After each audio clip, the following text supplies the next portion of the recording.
Hey, hi, hello, and all that good stuff. My name is Aly, I am the Chaotic Reader, and this is where I talk about book things. So, just to address it, yes, I shaved part of my head. No, I didn't do a very good job. I'm calling it my quarantine haircut because I decided to do it at like 3 in the morning because the last few nights I just haven't been able to sleep, so that was a good decision on my part. I do like the style of it, but I didn't have the proper tools to do it.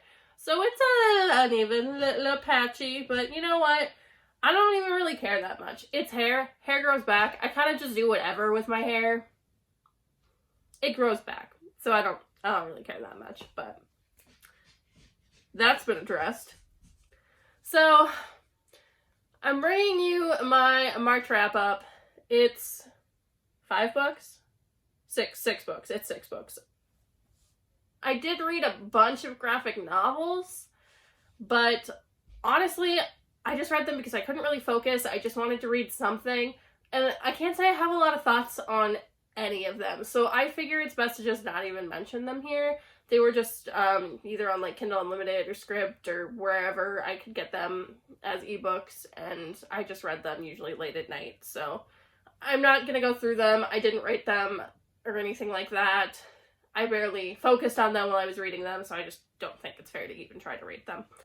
March was not exactly my month, which is fine. I feel like I've been saying that every month so far this year, but still have hopes that April will go better. April's the Owls. I have a very ambitious TBR that I'm really going to try to get through and all that stuff. So, yeah, okay. Let's just jump into it. I feel like this is a little even more all over the place than usual.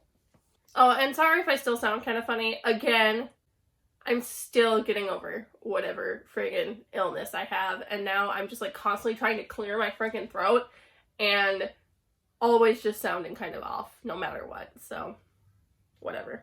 Okay, so the first book I finished in March was The Last Wish by Andrzej Sapkowski. Yep, that's the name, and I totally screwed up pronouncing it, that's fine. But this is the first book in the Witcher series, which is a game and a TV show now. I have seen all that's available of the TV show so far. I have the game, but I haven't really gotten around to playing it yet. I'm still playing Borderlands and Stardew Valley right now and wishing I had Animal Crossing, but I don't. This is a series of short stories about Geralt. It kind of introduces you to him and his world and a bunch of the different characters that will appear later. It's pretty important, I've heard, to read these before you get into the novels. I actually did really enjoy this. It was much better than I was expecting because I don't know that I really love short stories or short story collections, but this was a little bit different than what I was expecting. The stories do have some connectedness, and I don't know how to describe it. There's like a story of something Geralt does, and then like a little piece where he's like talking to somebody about like morals and philosophy and things like that, and then it'll have like another piece where it's like an adventure, and it worked for me. I really enjoyed it. I ended up giving it 5 out of 5 stars, and the only thing I would say is I'm pretty disappointed that Yennefer isn't really featured in here very much. She's very heavily featured in the TV show, and she is my favorite character of like all time. I am just obsessed with her, and I would marry her in an instant, just saying.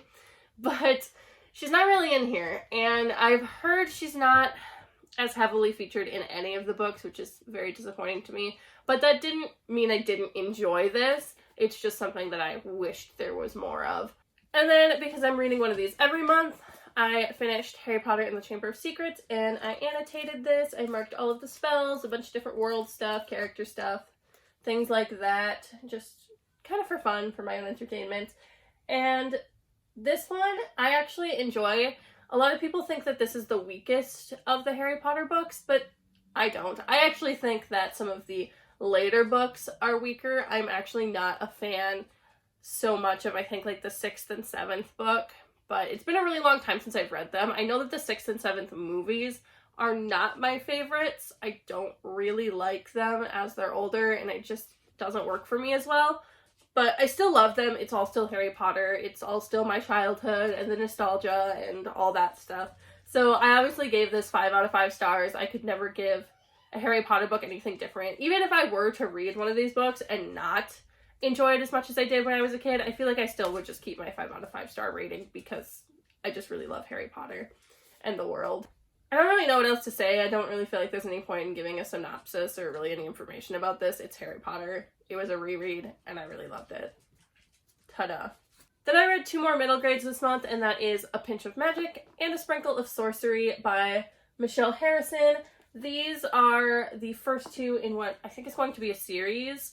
I know that these 2 are the only ones that are out right now, and she's writing another one. I don't know if there's going to be more than that or not, but these are really cute and really enjoyable. I had a really good time reading them. I read these for the middle grade monthly book club hosted by J.D. Ray Reads and How to Train Your Gavin. And this one was really fun. I think I gave this one 4 out of 5 stars. And it's about these 3 sisters, Betty, Fliss, and Charlie. Charlie is just a little firecracker, man. I love her. She is just the comic relief. She is fun and fantastic, and I adore her. She's the youngest, and she's great.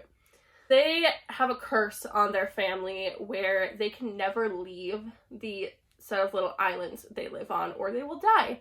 And Betty just cannot accept this. She's not okay with it. She can't accept it. She wants to go on adventures. She wants more out of life. And so then a bunch of things happen from there. They have to try to break the curse. I don't want to give too much away, so that's all I'm going to say on it, but it's got a really cool atmosphere. The islands are just kind of like drab and dreary and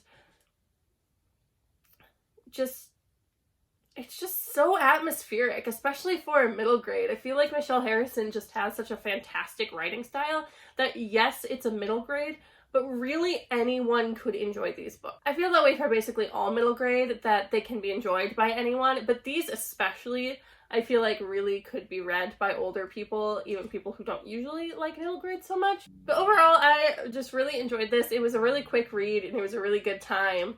And I would read so many more stories about these sisters, and I did, because I read A Sprinkle of Sorcery. This one I actually gave 5 out of 5 stars. I enjoyed this one better than the first.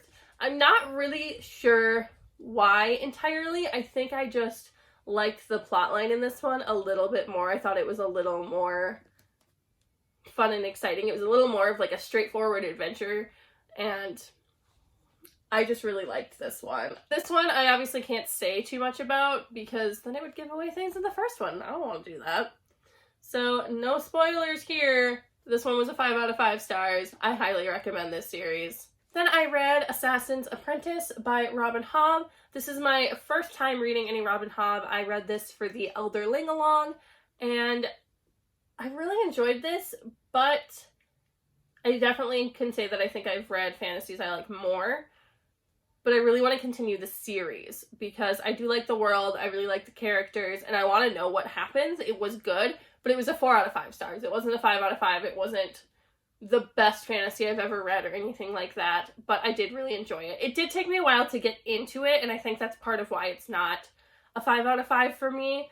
It took over 100 pages for me to really get into the story and be interested in these characters. So for the beginning, I was kind of like slogging through it and just like reading little bits at a time. But once I got to the like third or about halfway point, that I breezed through the rest of it and read that pretty quickly. And so that's why I really want to continue the series, is I feel like there's a lot of potential for the rest of the series to have some 5 out of 5 star books. And 4 out of 5 stars is not bad. That's still really good. It was still a really enjoyable read. And I would recommend, if you're interested in reading Robin Hobb, that go ahead and give it a try. It is definitely very good writing. And this one is about Fitz, who is a bastard to one of the king's sons. And he is just thrown at the doorstep of the keep one day, like, here, I don't want to take care of him anymore, you take him. And he doesn't remember his mother at all. This follows him from when he was dropped on the doorstep of the keep until he is much older. And that's why it's a little slow in the beginning, because, I mean, nothing is really happening all that much. There is some things that happen in his life that I feel like it's important to know. It's really important to really get to know this character, I think, for this series, which is why I don't, say anything against this book for doing that. I actually really like following characters for their entire lives, so once I got into it, I really liked that I knew all of those things about the main character. But it follows him, and he has the skill, which is something that really mainly only noble people have, and it's a magical power. He can kind of connect with other creatures, and especially dogs, but that's just seen as something that's not good. You shouldn't be doing that. It's animalistic to be connecting with these animals. You shouldn't have this bond with them. And then he has to be trained in all these different things, and yeah. I'm really bad at giving synopsises, partially because I'll think about saying something, I'm like, wait, does that give something away? And then I just try and keep it pretty vague because I just don't want to give anything away. But I did really enjoy this, 4 out of 5 stars. I'm going to continue this series. The last thing that I read was for the Bookie Trials Royal Weekender. I read Sunstone Volume 1 by name I can't pronounce. I'll just put a picture over here. And that was very good. I gave it 4 out of 5 stars. I was kind of expecting it to be 5 out of 5 stars for me, so it was just like a tad disappointing, I think, because it was so hyped up in my mind that it was going to be like the best thing I've ever read for a graphic novel. And it was really, really good, and I do want to read more of them. I actually read 2 volumes on the weekend of the Bookie Trials Weekender, and both of them were fantastic. Both of them were 4 out of 5 stars for me. I love the characters, and it's so steamy, and the dynamic between those two is so great. There's so much more to it than like just it being about BDSM. It's really about their relationship too, and the dynamics of that. It's really good, okay? I really, really like it, and I'm definitely going to read the rest of the volumes that are available because I just need to see them continue their relationship. It's not, if you're looking for something that's like really dramatic and really exciting, it's not that. It really is just these 2 girls and their BDSM relationship. But that's enough for me. I had a good time reading it. So if that sounds interesting to you, then please read it. I read this on Rachel Marie's recommendation. She recommended it for the Royal Weekender, and I was like, by the time the Royal Weekender rolled around, I was like, I'm just not going to be able to read a whole bunch of books. I'm just going to finish off the books that I'm working on and then read these graphic novels. But anyway, that is what I read in March. I'm sorry, that was just like a quick chaotic wrap up. But then again, I did change my channel name to The Chaotic Reader, rebranding, embracing how chaotic I can be over here. This is fine. Yeah, this is fine. But anyway, okay, so I just wanted to give one quick update before I end this video, and that is that there will be no vlog for the Bookie Trials Royal Weekender, because it's not something I can refilm, and it did not go well, for one. It was just not going very well. I was using my phone for vlogging, and that just wasn't really working very well. And then my phone started acting weird. The storage got full, for one, and when I was trying to delete things, it was just, like, not working. My phone was just tweaking out, having time. I don't even know what was going on with it, but it was not working the way a phone is supposed to work. And I ended up losing not only all of my footage that I filmed for a Royal Weekender vlog, but all of the footage I had filmed for other videos. So now I have to refilm those as well. So not very happy about that, but there's nothing I can do about it. That footage is gone to the abyss. It wasn't working properly when I tried to get onto my computer, and then I just ended up losing a bunch of it, and my phone was just not working when I was trying to vlog, and it ended up fucking up my entire phone, basically. But that's that. I will see you guys next time. Thanks for tuning in to this kind of mess of a wrap-up, and yeah. The next video that I think I'm going to have up is all of my entire TBR, which there's over 100 unread books on these shelves, and I put up a poll on my Twitter saying, hey, do you guys want me to do this? Would you watch this? And you said yes. So even though I just did a bookshelf tour, I'm going to do well, I'm not going to, like, tell you about every single book because there's just too many, but I'm going to show you at least every single book and tell you about some of the ones I'm really excited for, and yeah, you get to see my entire TBR, which should be interesting. That will be coming next. Anyway, bye!